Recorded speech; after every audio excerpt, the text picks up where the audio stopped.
কাজ করে, ঠিক আছে? তাহলে ওদের তোমার হার্নিয়া হওয়ার চান্স বেশি থাকবে। তাহলে এগুলো হচ্ছে আমার প্রিডিসপোজিং ফ্যাক্টর। আর উইকনেসের কথা যেটা বলছো এটা আমি এক্সামিনেশন করে পাবো। এখন বলো, প্রস্রাবের সমস্যা যদি আসে বলে একটা 50 ইয়ার্স বা 60 ইয়ার্স মেল, তাহলে তোমার মাথায় কি আসবে? কি কারণে প্রস্রাবের সমস্যা? ব্লাডার নেক অবস্ট্রাকশন অনেক কারণে হয়। নরমাল বলো, তুমি যদি ব্লাডার নেক অবস্ট্রাকশন বলো তাহলে হচ্ছে অনেক কিছুতে চলে যাবে। এখন জিজ্ঞেস করবে বিনাইন প্রোস্টেটিক এনলার্জমেন্টের জন্য হতে পারে, ঠিক আছে? ওইটা বলবা। ব্লাডার নেক অবস্ট্রাকশন বলতে গেলে তখন চলে আসবে আবার ব্লাডার নেক অবস্ট্রাকশনের কজ কি বলো, তখন আরো ঝামেলায় পড়ে যাবে, তাই না?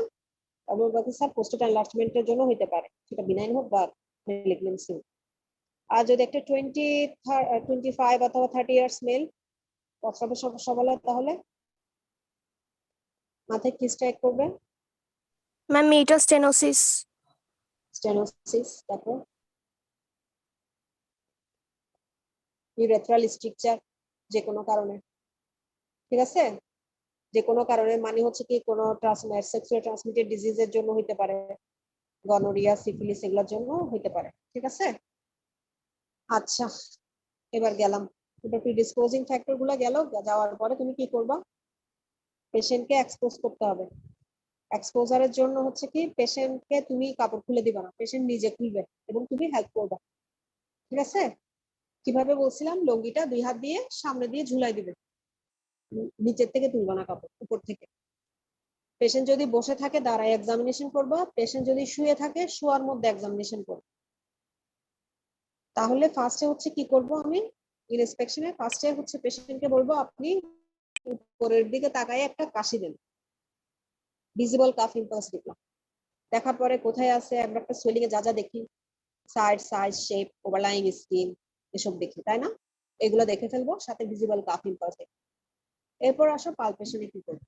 এখানের সাথে আরো কি কি দেখতে হবে ইনস্পেকশন? আর কি কি দেখতে হবে বলছিলাম? যদি ইনগুইনোস্ক্রোটাল সোয়েলিং হয়, শুধু ইনগুইনাল সোয়েলিং হলে দরকার নেই। যদি ইনগুইনোস্ক্রোটাল সোয়েলিং হয় তাহলে পেনিসটা ডেভিয়েটেড কিনা অপোজিট সাইডে, বড় একটা সোয়েলিং, পেনিস অপোজিট সাইডে ডেভিয়েটেড কিনা, স্কিনটা তুলে দেখবো স্ক্রোটামের নিচে কোনো আলসারেটেড হয়ে আছে কিনা, অনেকদিন ধরে বড় একটা সোয়েলিং পড়ে আছে, স্কিনটা আলসারেটেড হয়ে যেতে পারে প্রেসার নেক্রোসিস হয়ে, এগুলো দেখতে হবে। এরপরে পালপেশনে কি করব? টেম্পারেচার, টেন্ডারনেস, তারপরে এক্সপানসাল কাফ ইম্পালস। সোয়েলিং এর উপর হাত দিব, হাত দিয়ে আবার বলবো কাশি দেন, আমার হাতে এক্সপান্স ফিল হবে, ওটাকে বলে এক্সপানসাল কাফ ইম্পালস, এটা পাবো। তারপরে আর কি দেখবো? এখানে হচ্ছে কি মেটাসটা দেখবো। হ্যাঁ বলো, গেট অ্যাবভ দ্য সোয়েলিং বলতেছিল, বলো। গেট অ্যাবভ দ্য সোয়েলিং দেখবো। গেট অ্যাবভ দ্য সোয়েলিং কিভাবে দেখবো? যে সোয়েলিংটা আছে স্ক্রোটাল, বলো স্ক্রোটাল সোয়েলিং যদি থাকে তাহলে হচ্ছে আমি যেখানে হচ্ছে রুট অফ দ্য স্ক্রোটাম যেখানে আছে, মানে হচ্ছে যেদিক দিয়ে স্পারমাটিক কর্ডটা নামতেছে ওইখানে আমি ফিল করব। কি পাবো হার্নিয়াতে? আমি হার্নিয়াতে পাবো না, আর হাইড্রোসিলিতে স্পারমাটিক কর্ড পাবো। তাহলে আই কান gate above the swelling. Asif বুঝতে পারছো? Yes ma'am. কেন বলো তো, কেন আমি হার্নিয়াতে পাবো না? কেন পাবো না? হার্নিয়াতে ম্যাম এটা মানে উপরে আর কি ম্যাম, স্ক্রোটাম উপরে। না, হ্যাঁ, হার্নিয়াতে আমি স্পারমাটিক কর্ড আলাদা করে ফিল করতে পারবো না। কেন পারবো না দেখে তো পাই নাই বলবো। কেন? ফিজিওলজিটা কি? ম্যাম উপর থেকে নিচে নেমে আসলে কন্টেন্ট গুলো স্পারমাটিক কর্ডের সাথে থাকবে ইনগুইনাল ক্যানালের মধ্যে, যার কারণে আলাদাভাবে আমরা ওটা আলাদা করে আমরা পাবো না। হ্যাঁ আসিফ বুঝছো এবার? আমার কি হয়, এটা একটা সুপারফিশিয়াল রিং দিয়ে তোমার ডিপ ডিপ ইনগুইনাল রিং থেকে সুপারফিশিয়াল রিং দিয়ে আলাদা একসাথে চলে আসে না কন্টেন্টটা, ইয়েস ম্যাম। তখন আমি স্পারমাটিক কর্ডটা আলাদা করে ফিল করতে পারবো না। কিন্তু হাইড্রোসিলে কি হয়, ওটা তো টেস্টিকুলার ওয়ালের একটা অংশ, পানি জমে, আলাদা করে উপর থেকে কিছু আসতেছে না, সেজন্য আমি স্পারমাটিক কর্ডটা আলাদা করে পাবো। সেজন্য এটাকে বলে আমি হার্নিয়াতে পাবো না, I can get above the swelling. এই সবাই বুঝছো? না বুঝলে বলো, আবার বুঝাই দিব। আচ্ছা এখন গেল, এখন হচ্ছে কি টেস্টিসটা আবার আলাদা করে ফিল করতে হবে। টেস্টিস তুমি আলাদা করে পাচ্ছ কিনা, কারণ যদি হাইড্রোসিল হয় তুমি টেস্টিস আলাদা করে পাবা না, কারণ এটা ওয়ালেরই একটা অংশ, পানি জমে হাইড্রোসিলে, কিন্তু হার্নিয়াতে আলাদা একটা অংশ থাকবে, সেজন্য তুমি টেস্টিস আলাদা করে পাবে। এরপর মিটাসটা দেখবা, মিটাসে কোনো স্টেনোসিস আছে কিনা, একটু মিটাস পেনিসের নিচে দিয়ে হাত দিয়ে দেখবার জন্য কোনো কর্ড আছে না, কর্ড লাইক স্ট্রাকচার মানে হচ্ছে কি স্ট্রাকচার আছে কিনা, এগুলো দেখবো। দেখার পরে আমি বলবো স্যারকে, স্যার আমি পেশেন্টটাকে একটু শোয়াইতে চাই, শোয়াই দিলাম কেন, ডিপ রিং অক্লুশন টেস্ট করার জন্য। তার আগে আমি পেশেন্টকে কি বলবো, আপনি এটা একটু কষ্ট করে ঢুকাই দেন, আমি নিজে ঢুকাইতে যাব না। তুমি নিজে ঢুকাইলে এটাকে কি বলে, কি টার্ম বলছিলাম, ট্যাক্সিস। ট্যাক্সিস। তাহলে আমি ট্যাক্সিস করতে যাব না, আমি পেশেন্টকে বলবো আপনি ঢুকান, আর যদি পেশেন্ট ঢুকাইতে না পারে তাহলে আমি আর ওই টেস্ট করতে যাব না, ঠিক আছে? কারণ আমি যদি ট্যাক্সিস করতে যাই তাহলে কি হইতে পারে, মেইন কমপ্লিকেশন কি হইতে পারে, ম্যান রিডাকশন এন্ড মাস হবে। রিডাকশন এন্ড মাস হবে। রিডাকশন এন্ড মাস জিনিসটা কি, প্লাস এর কন্টেন্ট যদি ঢুকে যায় তখন রিডাকশন এন্ড স্যাক মাস সহ ঢুকে যাবে, স্যাক সহ ঢুকে যাবে ভিতরে। এই আসিফ বুঝতে পারছো রিডাকশন এন্ড মানে মাস জিনিসটা কি? Yes ma'am. কি বলো তো,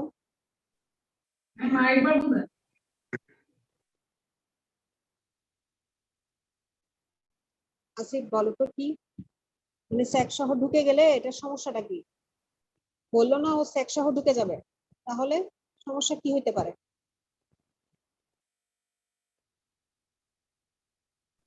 একটু আবার বলেন একটু আবার। আচ্ছা আমি একটু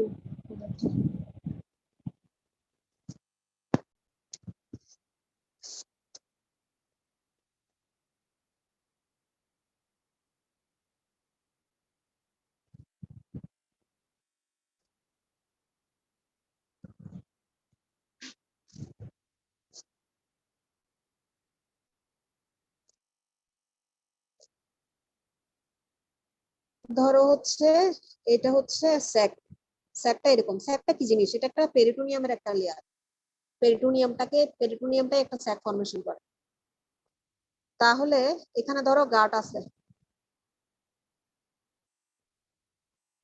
কন্টেন্টটা হচ্ছে গাট, গাটের একটা লুপ আছে। এখন আমরা যখন রিডাকশন করি, রুগী যখন রিডাকশন করে তখন কি করে, এটাকে ঠেলা দেয়, ঠেলা দিলে এই কন্টেন্ট গুলো ভিতরে ঢুকে যায়, স্যাকটা কিন্তু থাকেই স্ক্রোটামের ওখানে, বুঝতে গেছে? কিন্তু আমি যখন ফোর্সফুল করব রিডাকশন, তখন এই স্যাকটা সহ ভিতরে ঢুকে যাবে, তখন জিনিসটা হবে এরকম, অ্যাবডোমেনের ভিতরে স্যাকটা সহ এভাবে ঢুকে গেছে, এই স্যাকের ভিতর গার্ড গুলা রয়ে গেছে, গার্ড গুলা কিন্তু স্যাকের ভিতরে, স্যাকের বাইরে নাই। এই জায়গাটা দেখো নেক, এই জায়গাটা হচ্ছে কি হার্নিয়ার নেক, নেকটা ন্যারো না, ইয়েস ম্যাম। দেখা যায় এই ন্যারো নেকটাতে কি হবে, এটা গার্ডটাকে অবস্ট্রাকশন করে আছে। তো দেখা যাবে এটা তো আমি পুরোটা ঢুকাই দিছি, ঢুকানোর পরে রিডাকশন এন্ড মাস যেটা হলো, এই জায়গাটা অবস্ট্রাক্টেড হয়ে গেল, এই জায়গাটা অবস্ট্রাক্টেড হয়ে ওখানে স্ট্র্যাঙ্গুলেশন হয়ে ওইখানেই তোমার গ্যাংগ্রিন হয়ে গেল। অনেক খারাপ খারাপ কনসিকুয়েন্স না, কারণ আমি ঠেলা দিয়ে পুরো স্যাক সহ ঢুকাই দিছি, স্যাকটা বাইরে নাই আর। বুঝা গেছে এবার রিডাকশন এন্ড মাস কি জিনিস? পেশেন্ট যদি সবাই নিজে ঢুকাতে না পারে? পেশেন্ট ঢুকাইতে না পারলে আমি আর ডিপ রিং অক্লুশন টেস্ট করবো না, স্যার ঢুকাইতে পারতেছি না পেশেন্ট, বুঝা গেছে? কারণ ঢুকাইতে না পারলে আমি তো আর ডিপ রিং অক্লুশন টেস্ট করতেই পারবো না, কারণ এটা তো বাইরেই আছে। ডিপ রিং অক্লুশন টেস্টটা কি, আমি ভিতরে ঢুকাই দিলাম, এটা অক্লুড, ওই ক্যানেলটা অক্লুড করে আমি দেখতে চাচ্ছি যে, যেমন ধরো ডিপ রিং অক্লুশন টেস্ট, এটা হচ্ছে অ্যান্টেরিয়র সুপিরিয়র ক্যালিক স্পাইন, আর এটা হচ্ছে সিম্ফাইসিস পিউবিস। এখানে কি থাকে, ইনগুইনাল, না সিম্ফাইসিস পিউবিসের এদিকে একটা পিউবিক টিউবারকেল থাকবে, এখান থেকে ইনগুইনাল লিগামেন্টটা থাকবে, নট সিম্ফাইসিস পিউবিস, ঠিক আছে? দেখা যাচ্ছে? Yes ma'am. তাহলে এটা হচ্ছে সিম্ফাইসিস পিউবিস, এটা হচ্ছে পিউবিক টিউবারকেল। এখান থেকে এটা দূরত্ব, এটা হচ্ছে কি, এটা যেটা মিড পয়েন্ট, ওটাকে কি বলি, মিড ইনগুইনাল পয়েন্ট। আর যেখান থেকে পিউবিক টিউবারকেল মানে হচ্ছে ইঙ্গুইনাল লিগামেন্ট, সেটাকে আমরা কি বলি? Mid point of the inguinal ligament. এটা হচ্ছে mid point of the inguinal ligament, আর এটা হচ্ছে মিড ইঙ্গুইনাল পয়েন্ট, এরকম এই জিনিসটা। তাহলে আমরা ডিপ রিং কোথায় পাবো? Mid point of the inguinal লিগামেন্টের 1.25 সেন্টিমিটার উপরে, ঠিক আছে? এখানে আমরা ডিপ রিং পাবো। ডিপ রিং থেকে কি হয়? ডিপ রিং থেকে ইঙ্গুইনাল ক্যানেল, এরপর গিয়ে সুপারফিশিয়াল রিং, ঠিক আছে? Superficial ring, deep ring, superficial ring, এরপর হচ্ছে কি এখানে চলে আসে কন্টেন্টটা। তাহলে আমি রুগীকে বললাম কন্টেন্টটা ঢুকাই দেন, সে কন্টেন্টটা এখান থেকে চেপে ঢুকাই দিল, স্যাক কিন্তু রয়ে গেছে এখানে, কন্টেন্টটা ঢুকাই দিল, ভিতরে ঢুকাই গেল, কারণ সে তার সুবিধা মতো করবে। সে যখন ব্যথা পাবে সে তো ঢুকাবে না, তার মান তখন রিডাকশন এন্ড মাস হবে না। কিন্তু আমি যখন ঢুকাবো এটা তো ফোর্সফুল হবে, তাহলে সে ঢুকাই ফেললো ভিতরে। এটা হচ্ছে ডিপ রিং। এখন আর এখানে কন্টেন্ট নাই। এরপরে আমি কিভাবে ফিল করব? ডিপ রিং যখন আমাকে দেখাইতে বলবে, আমি এদিকে অ্যাম্বিলিকাস থেকে, এখানে হচ্ছে আম্বিলিকাস, আম্বিলিকাস থেকে এখানে হাত দিয়ে এভাবে এভাবে পিউবিক সিম্ফাইসিস আগে বের করব, বের করে পিউবিক টিউবারকেল একটু ল্যাটারালি থাকে এটা বের করব। আর এক হাত দিয়ে এদিকে আইলিয়া ক্রেস্টের এখানে এভাবে ধরে অ্যান্টিসুপারে কালিক স্পাইন বের করব, বের করে মিড পয়েন্ট বের করে এর উপরে একটা আঙ্গুল দিয়ে চাপ দিয়ে রাখবো 1.25 সেন্টিমিটার। এবার রুগীকে বলবো কাশি দেন। কন্টেন্ট যদি এদিক দিয়ে বের না হয়, তাহলে মানে কন্টেন্ট যদি এদিকে না আসে, এখানে যদি তুমি কোনো সোয়েলিং না দেখো, তাহলে এটা হচ্ছে ইনডাইরেক্ট। ইনডাইরেক্ট মানে কি? ইনডাইরেক্টলি আসতেছে, ডাইরেক্টলি আসতেছে না, ইনডাইরেক্টলি ক্যানেল দিয়ে আসতেছে। সেজন্য যদি না আসে তাহলে হচ্ছে ইনডাইরেক্ট, আর যদি ডাইরেক্ট হয় তাহলে এদিকে পোস্টেরিয়র ওয়াল দিয়ে এগিয়ে চলে আসবে, সোয়েলিংটা এদিকে চলে আসবে।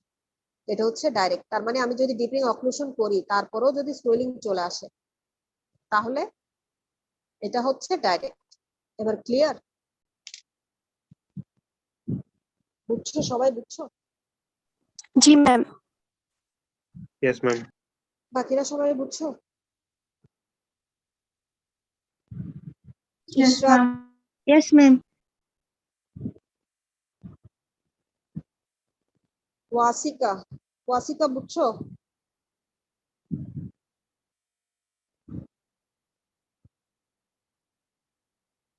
ওয়াসিকা,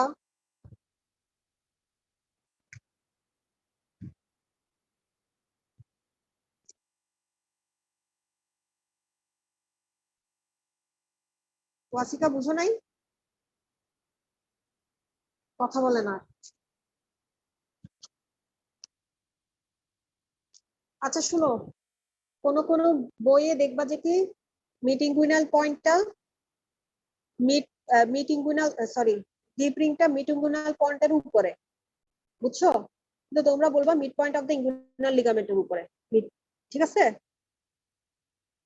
কারণ বেলি লাভে এটা দেওয়া আছে, বেলি লাভ ফলো করছি, সমস্যা নেই। আর কোনো কনফিউশন আছে? আচ্ছা, এটা করার পর আমরা এবার আমরা স্যারকে কি বলবো? স্যার আমি ওর একটু চেস্ট অস্কালটেট করতে চাই আর একটু ডিআরই করতে চাই।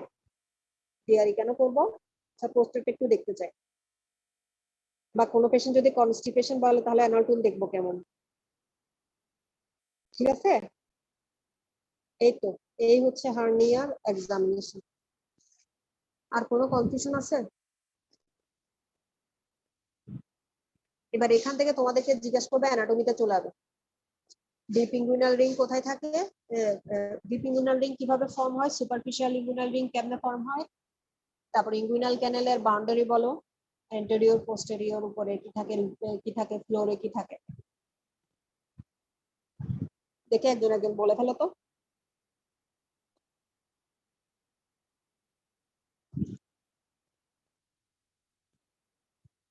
ডিপ ইঙ্গুইনাল ম্যাম কি রিং, ডিপ ইঙ্গুইনাল রিং কি? কাঁচা ট্রান্সভার্সালিস দিয়ে ফর্ম হবে আর ইউ শেপ এটা থাকবে। ফাসা ট্রান্সভার্সালিসের একটা ফুটা। আর হচ্ছে সুপারফিশিয়াল ইঙ্গুইনাল রিংটা External oblique aponeurosis. দিয়ে ফর্ম হবে। অবলিক অ্যাপেনিউরেসিসের একটা ইয়া। আর হচ্ছে কি ইঙ্গুইনাল ক্যানেলের অ্যান্টেরিয়র লেয়ারে কি থাকে পরে, মানে অ্যান্টেরিয়র লেয়ার কি দিয়ে ফর্ম? এক্সটার্নাল অবলিক অ্যাপোনিউরেসিস আর ইন্টারনাল অবলিক অ্যাপোনিউরেসিস। না এক্সটার্নাল অবলিক অ্যাপোনিউরেসিস বলবো এটা, ঠিক আছে। তারপর হচ্ছে কি ফ্লোরে ইয়াতে কি থাকে ফ্লোরে, ইনগুইনাল লিগামেন্ট। আর পোস্টেরিয়র বলে সে ফার্স্ট ট্রান্সভার্সালিস, কনজয়েন্ট টেন্ডন আর ইন্টারনাল অবলিক ল্যাটারালি থাকবে। ফার্স্ট ট্রান্সভার্সালিস বলবো এখানে। কনজয়েন্ট টেন্ডন ওগুলো হচ্ছে কিছু ভাগ আছে, যেমন হচ্ছে মিডিয়াল ল্যাটারাল, এভাবে ভাগ আছে, এভাবে বললে ভালো হয়। আর রুফে কি থাকবে উপরে? হ্যাঁ মিডিয়ালি কনজয়েন্ট টেন্ডন থাকে। আর রুফ রুফে কি হচ্ছে, জি ম্যাম, রুফে কি থাকে? ইন্টারনাল অবলিক আর ট্রান্সভার্সাস অ্যাবডোমিনাস মাসল, লোয়ার আর্চ ফাইবারটা। হ্যাঁ ঠিক আছে, এগুলাই। এখন আমাকে বলো একটা পেশেন্টের বিনাইন প্রোস্টেটিক এনলার্জমেন্ট সাথে হচ্ছে হার্নিয়া আছে, আমি কোনটা আগে ট্রিটমেন্ট করব? কোশ্চেন কিন্তু এভাবেই হবে। ম্যাম বিনাইন প্রোস্টেটিক এনলার্জমেন্টটা। কেন এটা আগে কেন করব? ম্যাম ওর তো মিচুরেশনটা অবস্ট্রাকশন হয়ে যাবে। না ওর হচ্ছে কি প্রস্রাবের সমস্যা আছে তাই না, বারবার স্ট্রেনিং করতেছে, ওই জন্যই তো হার্নিয়া হয়েছে। আমি যদি আগে ওটা ঠিক না করি, আমি হার্নিয়া ঢুকাই দিলাম, ঠিক করে ফেললাম হার্নিয়া, ওর স্ট্রেনিং ফ্যাক্টর তো রয়ে গেল, ও স্ট্রেনিং করবে আবার হার্নিয়া হবে, রিকারেন্ট হার্নিয়া হবে। তা আমার সেজন্য আগে কজটাকে আমাকে কিউর করতে হবে, দেন হচ্ছে আমি এটাকে ট্রিটমেন্ট করব। বুঝা গেছে? বুঝছো সবাই? জি ম্যাম। Yes, ma'am. জি ম্যাম। আসিফ, আসিফ বুঝছো? Yes, ma'am. আচ্ছা, তাহলে আমরা আগে প্রিডিসপোজিং ফ্যাক্টর সবগুলোর হার্নিয়ার ক্ষেত্রে, এটা শুধু ইনগুইনাল না, এটা মনে রাখবা, ইনসিশনাল হার্নিয়া বলো, ভেন্ট্রাল হার্নিয়া বলো, কজ আগে ঠিক করতে হবে, কি কজে হয়েছে, কজটা কি। একটা ওবেস পেশেন্ট ইনসিশনাল হার্নিয়া হয়ে গেছে, তুমি ওকে আগে ওবেসিটি কমাইতে হবে, না হলে তুমি হার্নিয়া রিপেয়ার করে কোনো লাভ নেই, ওর আবার হার্নিয়া হবে। সব হার্নিয়ার ক্ষেত্রে এটা মনে রাখবা। কি কি? একটা হচ্ছে যে অবস্ট্রাকশন, তারপর হচ্ছে স্ট্র্যাঙ্গুলেশন হবে, গ্যাংগ্রিন হবে, তারপর হচ্ছে রিডাকশন এন্ড মাস, এগুলো হচ্ছে হার্নিয়ার কমপ্লিকেশন, ইনকারসেরেশন, এগুলো হচ্ছে হার্নিয়ার কমপ্লিকেশন। এরপরে স্লাইডিং হার্নিয়া কি জিনিস জানো? কয়টা হার্নিয়ার নাম আছে ইনগুইনাল হার্নিয়ার ক্ষেত্রে? একটা হচ্ছে স্লাইডিং হার্নিয়া, এটা কি হয় পোস্টেরিয়র ওয়ালটা চলে আসে, এখানে অনেক সময় হার্নিয়ার কন্টেন্ট থাকে কি ব্লাডার, রাইট সাইডে হলে সিকাম থাকে, লেফট সাইডে হলে সিগময়েড থাকে, সাথে ব্লাডার থাকে। স্লাইডিং হার্নিয়া একটা গেল। ইরিডিউসিবল হার্নিয়া তো কি জানো, অবস্ট্রাকটেড হার্নিয়াও জানো। রিক্টার্স হার্নিয়া, এটা অনেক সময় জিজ্ঞেস করতে পারে, রিক্টার্স হার্নিয়া জিনিসটা কি? নাম শুনছো কখনো রিক্টার্স হার্নিয়া? জি ম্যাম। বলতে পারবা কি জিনিস? না ম্যাম ওটা ডিটেলস জানি না। আমি যেখানে দেখাইলাম স্যাকের ভিতরে দুইটা বাউল লুপ দেখাইলাম না, ওই বাউল লুপটা পুরোটা ওয়াল থিকনেস ঢুকে গেছে, কিন্তু এটার ক্ষেত্রে কি হবে, বাওয়াল বাওয়াল একটা এরকম লুপ, তো বাওয়ালের একটা অংশ মানে সার্কামফারেন্সিয়াল অংশের একটা ওয়াল ঢুকবে, জাস্ট পুরোটা বাউলের ওয়াল ঢুকবে না। বুঝতে পারছো জিনিসটা কি? শুধু ওয়াল ঢুকবে, এক সাইডের একটা ওয়াল ঢুকবে, এটাকে বলে রিক্টার্স হার্নিয়া। আর লিটার্স হার্নিয়া কি জিনিস? লিটার্স হার্নিয়া হচ্ছে যদি মিটার, ম্যাকাস ডায়াবেটিকুলাম। হ্যাঁ মিকাস ডায়াবেটিক, ওটা হচ্ছে লিটার্স হার্নিয়া। লিটার্স হার্নিয়াতে কি কন্টেন্ট, মিকাস ডায়াবেটিকুলাম। এই কয়টা জিনিস জানলে হবে, আরো অনেক রকম হার্নিয়া আছে, এগুলো দরকার নেই তোমার। এখন এখানে আরেকটা জিনিস জিজ্ঞেস করবে, হার্নিওটমি মানে তুমি কিভাবে, হার্নিয়ার জিনিসটা কি, তুমি কিভাবে ওটা রিপেয়ার করবা।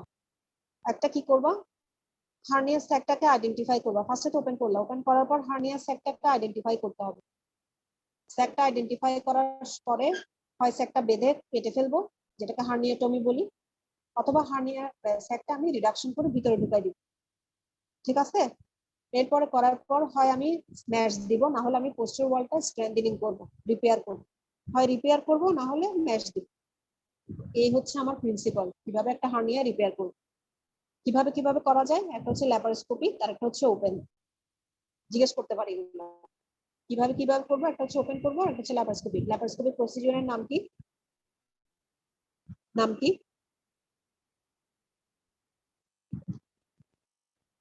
Hernioplasty. Hernia raphe. Laparoscopy Totally Hernia a raphe. peritoneal approach.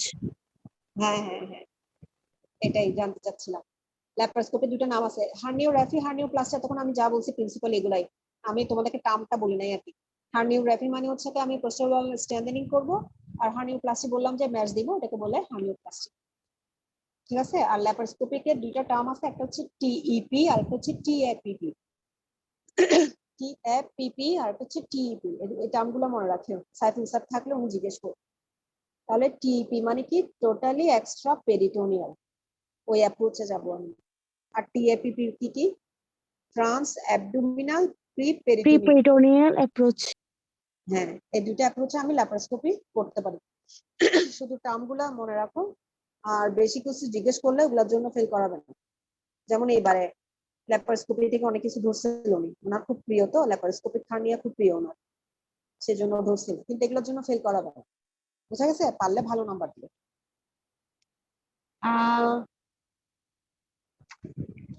আর কিছু লাগবে না এখান থেকে ঠিক আছে আর কিছু লাগবে না আর কোনো কোয়েরি আসিফ বুঝা গেছে আর কিছু জানার আছে জানার থাকলে জিজ্ঞেস করো আর বাকিদেরও কারো কোনো কোয়েশ্চেন থাকলে বলো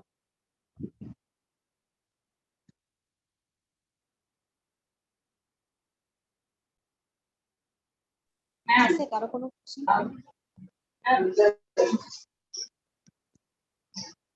হ্যাঁ হুমায়রা কিছু বলতেছিল আমি বলছি ওবিস পেশেন্টদের থেকে আমি বলতাম যে ওবিস তারপর যে হার্নিয়ার প্রয়োজন কোনো কথা বুঝতে পারতেছি না হ্যালো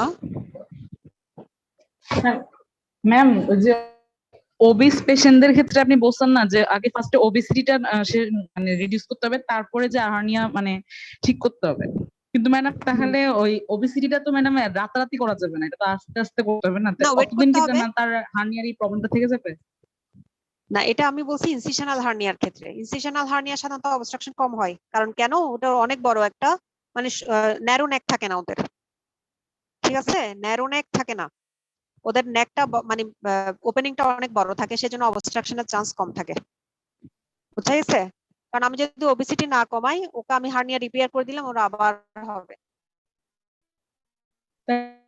তাহলে ওই টাইমটাতে ফার্স্টে ওকে কিছু দেওয়া যাবে না ম্যাডাম ওই টাইম এবং ইনসিশনাল হার্নিয়ার ক্ষেত্রে তোমাদের গতবার কিন্তু ছিল ট্রিটমেন্ট ওই ক্ষেত্রে তুমি বেল পরে রাখতে পারো পেশেন্টকে অ্যাবডোমিনাল বাইন্ডার দিয়ে রাখতে পারো এবং আমরা যাতে ডিফেক্ট আরো বড় না হয় আর কি ম্যাম আরেকবার বলবেন একটু ডিফেক্টটা যেন বড় না হয় অ্যাবডোমিনাল বাইন্ডার দিয়ে রাখি আমরা পেটের মধ্যে একটা বেল পরাই দিই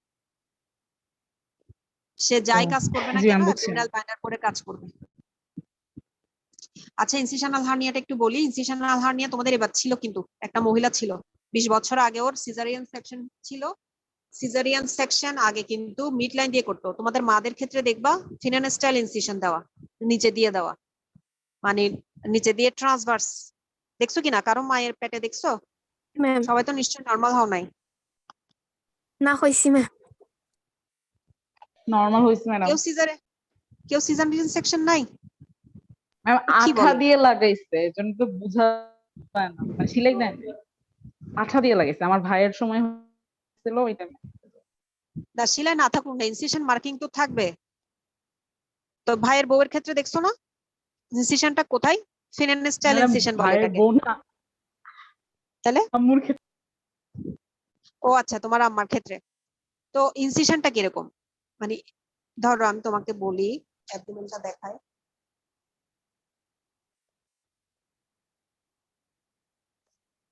ধরো এটা হচ্ছে অ্যাবডোমেন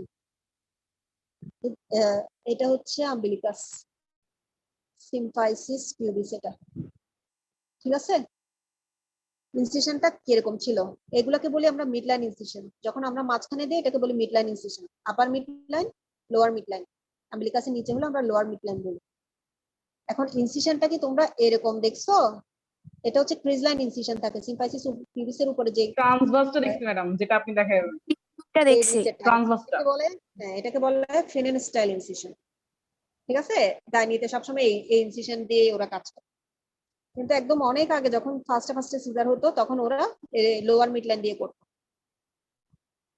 সেজন্য সিজারিয়ান সেকশন মানে যে শুধু ইনসিশন থাকবে এমন কোনো কথা না, এটাও থাকতে পারে। এবং এবার পরীক্ষায় যে মহিলাটা ছিল ওনার হচ্ছে এই ইনসিশন ছিল, 20 বছর আগে ওনার সিজারিয়ান সেকশন ছিল, বুঝা গেছে?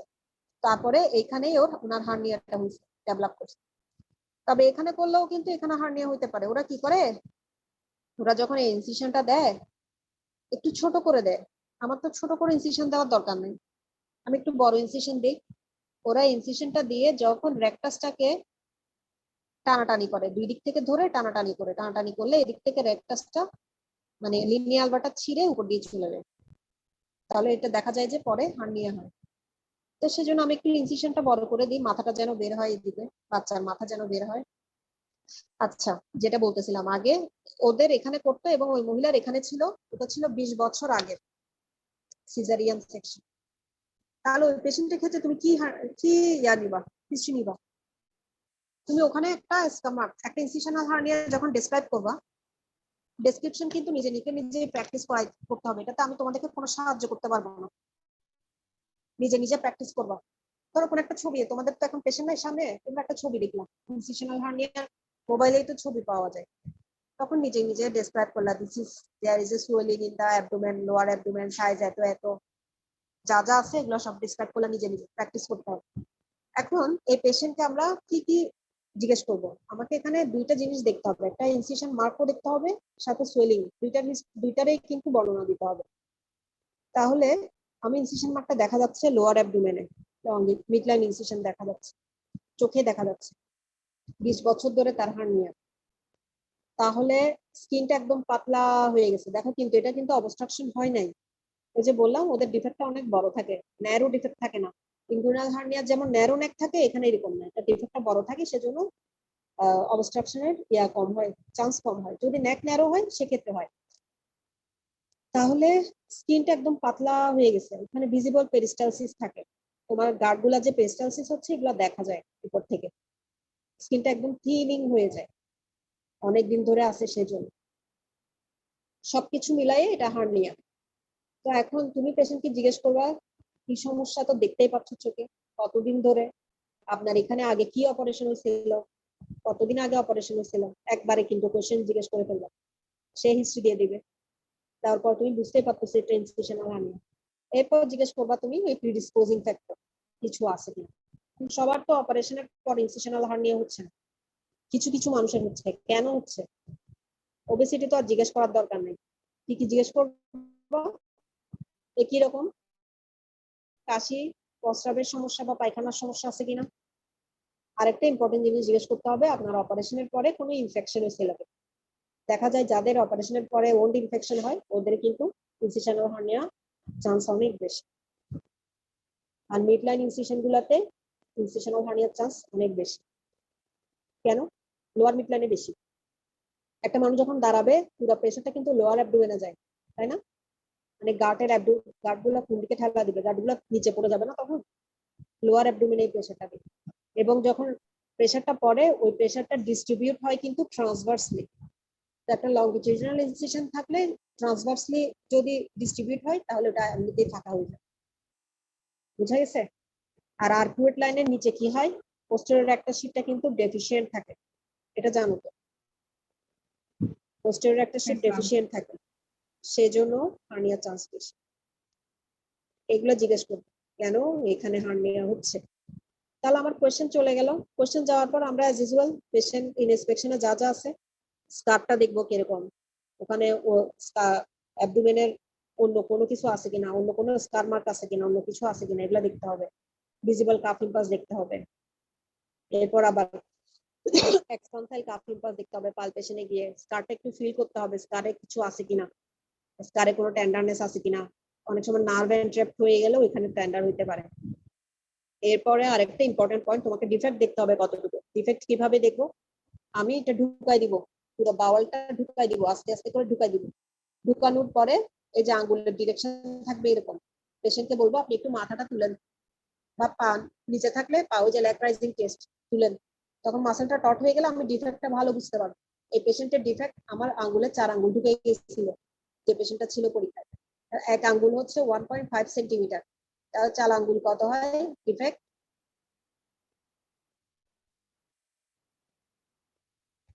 বলো ম্যাম শুনি নাই কথাটা। Madam, calculate. এক আঙ্গুল হচ্ছে 1.5 সেন্টিমিটার, 4 আঙ্গুল কত? এখন আবার ক্যালকুলেটর নিয়ে বসিও না, বলো। ম্যাম 5 সেন্টিমিটার হবে। 7.5 কত?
হ্যাঁ, অনেকক্ষণ সময় পাইছো, ক্যালকুলেশন করছো না? 4 আঙ্গুলের কত হবে? Ma'am 6 centimetre. 6 এখন কি ক্যালকুলেটর দিয়ে দেখছো? ম্যাম আমি 5 আঙ্গুল হিসাব করে 7.5 বলছি। ও আচ্ছা আচ্ছা, 4 আঙ্গুলে তাহলে 6 সেন্টিমিটার হবে। এখন আমরা সাধারণত 2 এর বেশি হলে আমরা ম্যাশ রিপেয়ার করি। আমার 1 সেন্টিমিটার কেন দরকার? কারণ হচ্ছে কি আম্বিলিকাল হার্নিয়ার ক্ষেত্রেও আমরা সাধারণত আমরা আগে বলতাম 4 সেন্টিমিটারের উপরে হলে আমরা কি করব, ম্যাশ হার্নিওপ্লাস্টি করব, কিন্তু রিসেন্ট বেলি ল্যাবে আম্বিলিকাল হার্নিয়া যেটা দিছে ওটাও এক রকমের ম্যাশ হার্নিওপ্লাস্টি এভাবে করা যায়, এখানে দিছে 2 সেন্টিমিটার উপরে গেলে আমরা ম্যাশ হার্নিওপ্লাস্টি করব। ঠিক আছে, যেহেতু এটা 6 সেন্টিমিটার আমাকে ম্যাশ হার্নিওপ্লাস্টি করতে হবে, তোমাকে অত কিছু বলার দরকার নাই, তুমি কি করবে? স্যার আমি ম্যাশ হার্নিওপ্লাস্টি করব, ওপেন করা যায়, ল্যাপারোস্কোপিকও করা যায়।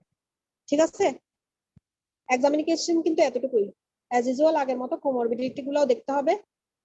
আচ্ছা, তোমরা মাসল উইকনেসের কথা জিজ্ঞেস করছিলে না ইয়াতে, ইঙ্গুইনাল হার্নিয়াতে? ওটা কিন্তু মাসল উইকনেস দেখতে হবে কিভাবে, মাথাটা তুলে মাসেলটাকে আশেপাশে একটু দেখতে হবে, ঠিক একই রকম এই ইনসিশনাল হার্নিয়াতেও মাসেলটা দেখতে হবে, মাসেল ডট করে মাসেলটা দেখতে হবে যে মাসেলের কোনো উইকনেস আছে কিনা, মাসেল ফ্ল্যাবি কিনা। আর ইঙ্গুইনাল হার্নিয়ার ক্ষেত্রে একটা মার্গাইকনি বালজিং আছে, যেটা তোমার বয়স্কদের হয়, অনেক সময় দুদিকে বালজিং হয়ে যায়, মাসেল উইক থাকলে ওই বালজিংটা হয়, এটা একটু দেখতে হবে। সাথে স্যারকে বলবো স্যার আমি চেস্ট অস্কালটেট করবো, ডিআরই করবো, যদি কনস্টিপেশন মানে টোন টোন দেখার জন্য এগুলো করবো। যদি কোনো প্রিডিসপোজিং ফ্যাক্টর থাকে তাহলে আমাকে এটা আগে কারেক্ট করতে হবে, দেন আমি অপারেশন। বুঝা গেছে? এখন যদি জিজ্ঞেস করে অপারেশন কি করবো, একটা ল্যাপারোস্কোপিক একটা ওপেন, ওইখানে কিছু ব্যাপার আছে, যেমন হচ্ছে অনলে ম্যাশ কোথায় বসাবো, অ্যাবডোমেনে তো অনেক লেয়ার আছে না, হচ্ছে অনলে, ইনলে, সাবলে। অনলে মানে কি, বাংলা বলো, উপরে মানে কি? কথাটা বলো, অনলে মানে কি? On, in, sub. সাব মানে কি? মানে নিচে। নিচে নিচে নিচে। তাহলে এবার ইনলে বলো। ইন হচ্ছে কোন একটা মাঝখানে। জিনিসের ভিতরে। মাঝখানে, হ্যাঁ মাঝখানে, ঠিক আছে মাঝখানে, মানে ডিফেক্টের মাঝখানে। আর অন হলে কি হবে তাহলে? উপরে থাকবে। বাহিরেরটা, সবচেয়ে বাহিরেরটা বা উপরেরটা। উপরে থাকবে। মানে সাবকিউটেনিয়াস যদি আমরা ম্যাচ দেই সেক্ষেত্রে হচ্ছে এটা অনলে উপরে থাকবে। আর যদি আমরা ইন মানে হচ্ছে ডিফেক্টের মাঝখানে বরাবর দেই, ডিফেক্টের মাঝখানে বরাবর, তাহলে হচ্ছে এটাকে বলে ইনলে। আর সাবলে মানে হচ্ছে আমরা ফাঁসা বা মাসেলের নিচে যদি দেই সেটাকে বলে সাবলে। শুধু এটুকু জানলেই হবে, এর বেশি জিজ্ঞেস করলে ভালো নাম্বার দেওয়ার জন্য করবে, আর না হলে এটার জন্য ফেল করাবে না। আর যেটা ল্যাপারোস্কোপিক বলে, ল্যাপারোস্কোপিকটাকে বলবা তুমি,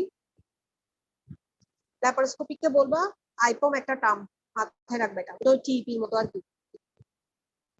আইপম, আইপম মানে হচ্ছে ইন্ট্রাপেরিটোনিয়াল অনলে মেশ। শুধু এটুকু মনে রাখো। এটার টার্মটা বলতে পারবা কেউ? ইন্ট্রাপেরিটোনিয়াল অনলে মেশ, নামের মধ্যেই দেওয়া আছে কিন্তু। ম্যাশ হানিয়ে বাস্তি করবো অমলেট।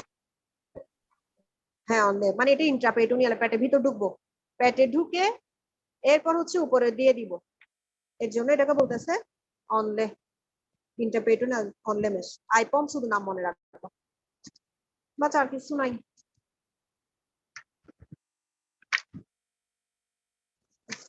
আর কোনো কোয়েশ্চেন আছে? কোনো কোয়ারি থাকলে জিজ্ঞেস করো।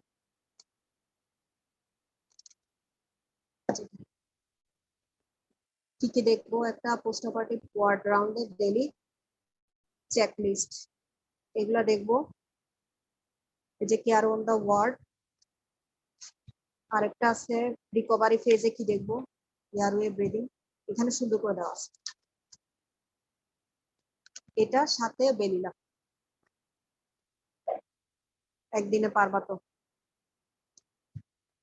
পারবা আশা করি, আজকের মধ্যে যদি রিডিং করে ফেলো বানাই ফেলতে পারবা, কারণ একটু বুঝাতে রিকভারি ফেজে কি দেখবো, এই যে সার্কুলেশন দেখবো, এয়ারওয়ে ব্রিদিং, কারণ একটা post operative patient post operative রুমে গিয়ে যদি ওর অক্সিজেন স্যাচুরেশন কমে যায়, কোনো পেশেন্ট খারাপ হয়ে যায়, আমাকে কি কি দেখতে হবে? একটা হচ্ছে ব্লাডার ফুল কিনা এটা দেখতে হবে, এয়ারওয়েটা ব্লক কিনা, যে কোনো, হ্যাঁ ওটা দেখতে হবে, এই জিনিসগুলো দেখতে হবে। এগুলোই মুখে একটু বলবা আর এখান থেকে একটু একটু তুলে দিলে হয়ে যাবে। কেয়ার অন দা ওয়ার্ড, এরপরে হচ্ছে কি ডিসচার্জের সময় কি কি, পুরোটাই তো পোস্ট অপারেটিভ পিরিয়ড আসে, এখানে একটু সুন্দর করে আছে, সাথে একটু দিই। তোমাদের কোনো কোয়ারি আছে? না ম্যাম। ঠিক আছে, তাহলে পার্সেন্টেজ শোনো, হার্নিয়া থাকবে, বুঝছো? হার্নিয়া ছাড়া কোনো পরীক্ষা নাই কিন্তু। হার্নিয়া রিটেন বলো, অস্পি বলো, তারপরে শর্ট কেস থাকবেই।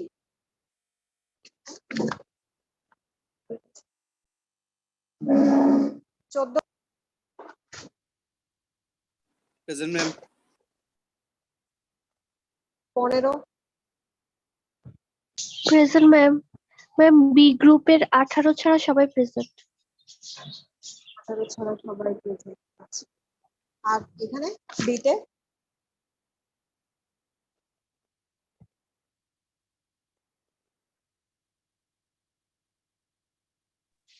ম্যাম সবাই প্রেজেন্ট ডি গ্রুপে।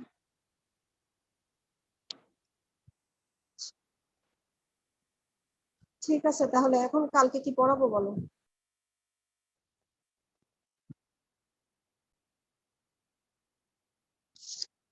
টপিকস বলো। ম্যাম আগামীকাল ফ্রাইডে। আচ্ছা ফ্রাইডে, ঠিক আছে তাহলে পরশুদিন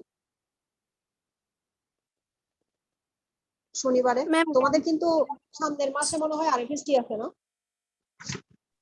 জি ম্যাম। এই মাস হচ্ছে তোমরা আমার সাথে আসো আর কি, এত বেশি দিন নাই, এই সপ্তাহ আছে সামনে। কি পড়াবো বলো শনিবারে? Ma'am gangrene. গ্যাংগ্রিন, গ্যাংগ্রিন কি থিওরি? ম্যাম টিউটোরিয়ালটা বাকি আছে যে, ওখানে শুধু শক পড়াইছেন।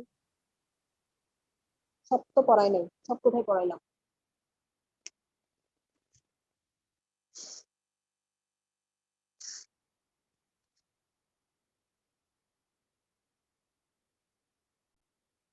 স্টেরিলাইজেশন, টিটেনাস এগুলো তো পড়ায় নাই।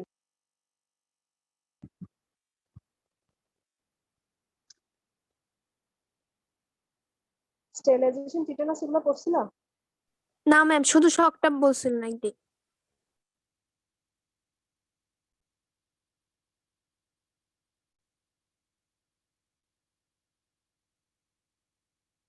আচ্ছা ঠিক আছে, গ্যাংগ্রিন, বয়েল অ্যাবসেস, কার্বাঙ্কাল, আলসার এগুলো একটু বলে দিব আর কি, তাহলে কি জিনিস। ওকে, আল্লাহ হাফিজ।